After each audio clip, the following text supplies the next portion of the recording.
Hello. Welcome back to Tina's Arena. Um, if you've been listening to these episodes, thank you very much because I've been publishing them secretly. So if you are listening to this, then you are like my crew, if you know what I mean. Um, and if you're resonating, I would appreciate it if you shared, but honestly, I'm like talking to myself, airing my deepest, darkest secrets quietly into the whole internet for everyone. I'm just kidding. But really, if you're listening to this right now, then I really appreciate you because, like I said, you're in my crew. So I wanted to be honest and say that I've been in a bit of a funk lately, probably for the last couple of months. And Um, yeah, I've just been feeling really down on myself at the moment. I'm not sure if anyone has noticed. I've been kind of quiet on Instagram, but I've been publishing these podcast episodes. This is my third one since publishing again. Um, but yeah, on the inside, I've just not been really happy with myself. So it's time to talk about it. I've been in the funk long enough and I don't want to be in the funk anymore.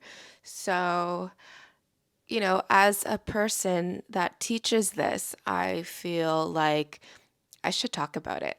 I should stop being quiet and I should express how I'm feeling and take you on this journey because maybe you're feeling the same thing, or maybe you just want to know how I'm going to deal with it. So I have really been wanting to build, my presence on social media, my outreach, my business, basically my online coaching business. But I've been struggling with it because all of this focus on food and diet, exercise, it's making me feel really hard about, not feel really hard. I'm taking it hard on myself because I am not at the position that I want to be in. So mentally, I've been telling myself, like, who am I to coach this stuff when I am not happy with where I'm at? I know that I've done a ton of certifications, whatever, education, but I've also lived this for so many years and I'm still struggling with it. So it kind of makes me feel like, who am I to be helping people with this? But at the same time, it's also like I've been struggling with this for so long, and I do feel that I am making incredible progress. I have made incredible progress. And actually, it's just recently that this has been coming back, my emotional eating. And I think it's like procrastination is what it really is coming down to for me. I've been procrastinating on creating content. I've been procrastinating on creating podcast episodes, just putting myself out there because I feel like I haven't done enough yet. I want to do more education, more practice, more learning in order for me to start coaching, which I know I don't need. I have a ton of knowledge in this field. It just feels like, self doubt sometimes. That ugly little monster that likes to rear its head. And I've been doubting myself a lot lately, is basically the whole point of this. All of that mumbo jumbo. I've been doubting myself a lot. And when I'm doubting myself, I'm procrastinating on building this business that I so deeply desire and dream about all of the time. And because I'm procrastinating, I am obviously avoiding work, which means that I'm avoiding my feelings because work is uncomfortable and growth is uncomfortable, and I'm avoiding that because I'm avoiding my feelings. So it's just a new layer of all of this that has come rushing back and I'm being faced with it again. I'm not eating so excessively that I'm gaining weight, but I am definitely avoiding my feelings and I'm definitely eating emotionally more than I have been. And yeah, it's because I am trying to build this business and I want to make it grow and these feelings are so uncomfortable. So, as a teacher and as a coach, what am I doing to bring myself back on track? First and foremost, I have a regular exercise practice that never fell apart during the past couple of months. It's been the one thing that's kind of keeping me sane and, keeping me going a little bit every day. I exercise pretty much every single day for at least an hour. That's not to say that it's a high intensity hour. Sometimes I'm doing yoga and it's much slower and purposeful, but I am moving my body intentionally every single day.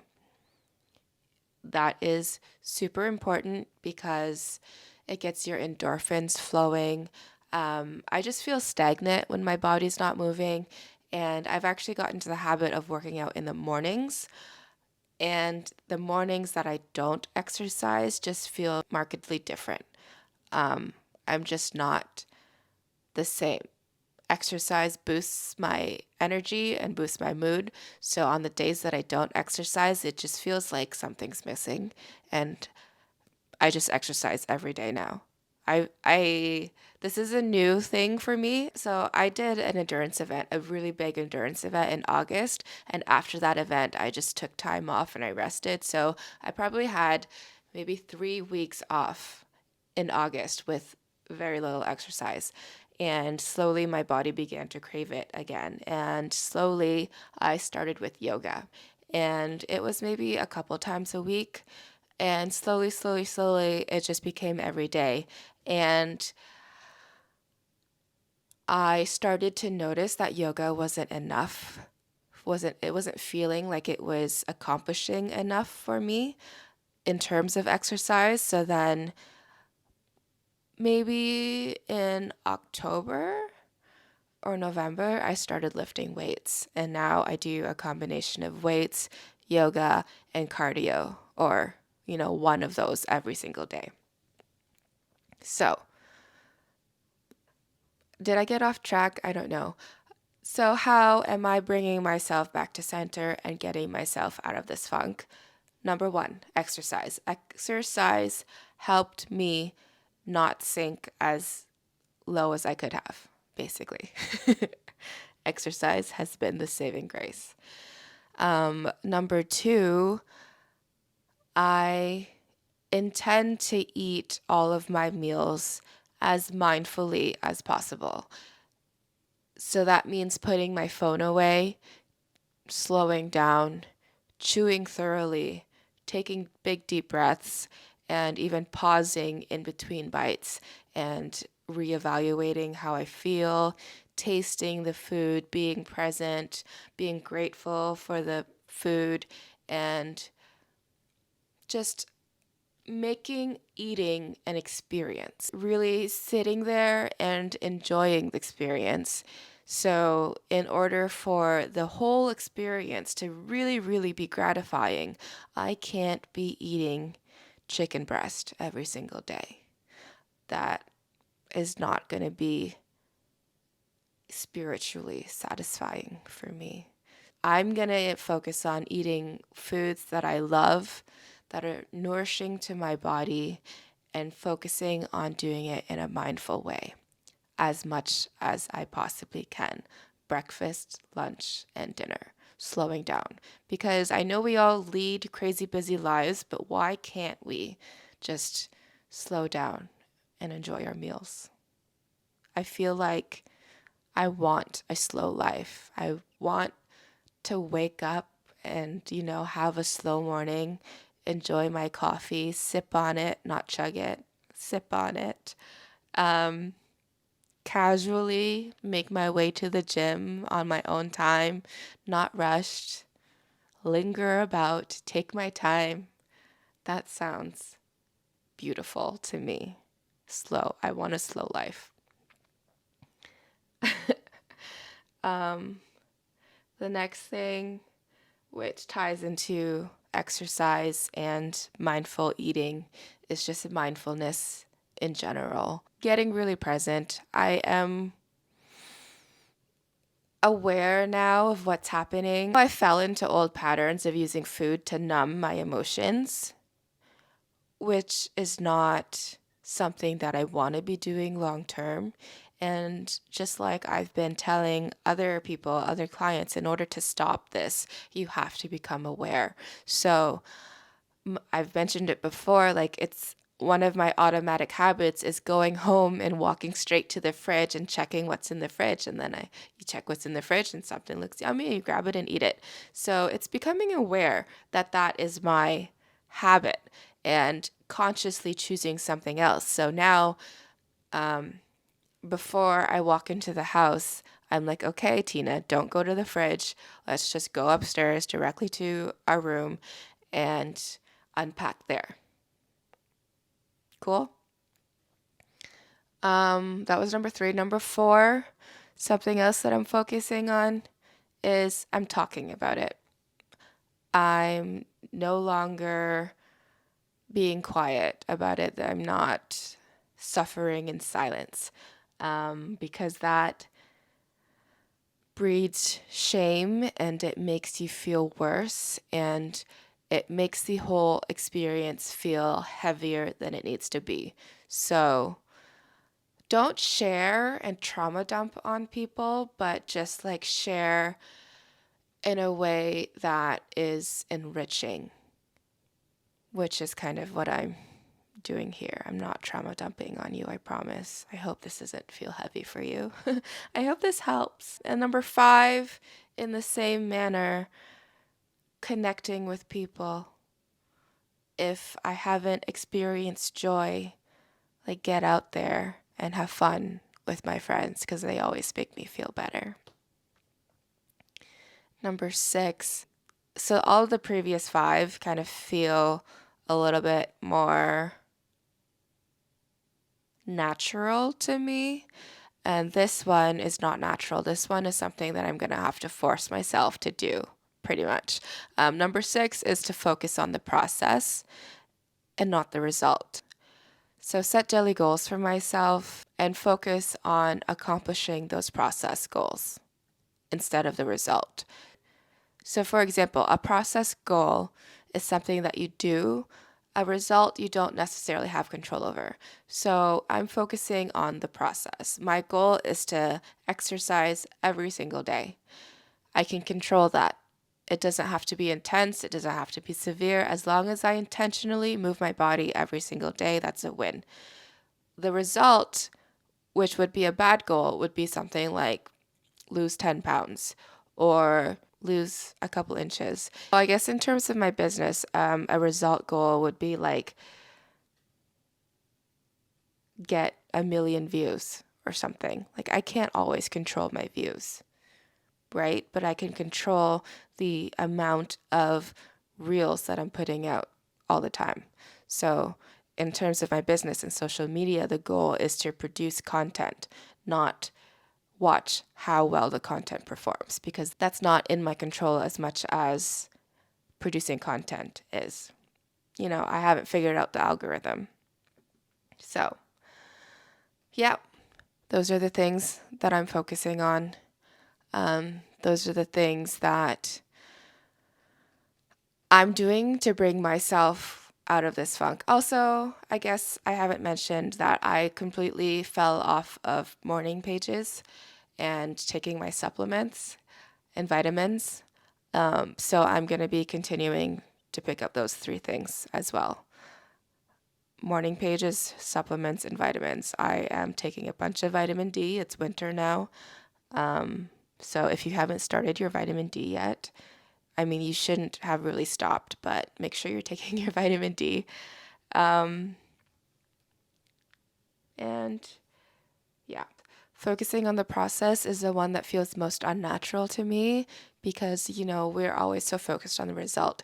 But focusing on the result brings about too many emotions and it's too unpredictable. And it's just not what people do when they become successful, because you get so attached to the result. And then, okay, so I had a reel go viral. I don't know if it counts as viral. It's at over 500,000 views right now. And I've had this amazing result, and now I feel pressure that I need to keep producing this amazing content. And that's actually probably been a part of the reason why I haven't been producing content, because I feel like I need to match this result or else it's going to be a failure. That's the perfect example. So I need to remove all of these expectations from the result and just focus on the process. It doesn't matter if the next couple of reels that I produce go viral or not go viral or hit 1,000 views even. All that matters is that I keep doing it. Because if I keep showing up, then I'm going to keep improving and I'm going to keep learning, and the only way is up, right? But if I'm just focusing on the result, then I'm going to miss every single time because it's just a stroke of luck that that reel went viral. So, yes, that is a reminder for myself to focus on the process, which sucks. But you know what? I have been able to focus on the process when it comes to exercise. I am now in the habit of going every single day, regardless of the result, regardless of what happens at the gym. Doesn't matter. I go to the gym every day or exercise every day. So that is one area of my life where I have proven to myself that I am capable of focusing on the process. So I just need to get that energy and bring it over to my business. My business is so uncomfortable for me because I care so much. I care about this so deeply. I care about my clients so deeply. I want everyone to succeed. I don't want anyone to struggle or feel like I did or do when I'm struggling. So I, this is my passion project. This is something I really care about. And I really, really, really want this to go well. So I care so much. And it's just so incredibly vulnerable for me to put myself out there every time. It's not something that I'm used to, but here we are, gonna keep doing it, gonna keep trying, gonna keep going, and just focus on putting out more stuff. I'm gonna wrap this up there. I hope that this podcast was helpful for you. It was definitely helpful for me. I feel a little bit lighter sharing the fact that I've been struggling. I feel like when I struggle, I just kind of take a step back and I'm quiet. And sometimes I take too many steps back and I'm too quiet, and then it's even harder to get back on track because now I'm like in this deep space all the way back here, and it's a farther crawl back. So, this is my way of stopping the sinking, and I am hoping that we're only going to go up from here. Let's go on up together. A rising tide lifts all ships, and let's rise. This is Tina. My website is tinasarena.com. I am now accepting clients. So if you'd like to work with me one-on-one, send me a message, write me an email. It's all available for you on my website, tinasarena.com. And thank you, and I'll see you next week.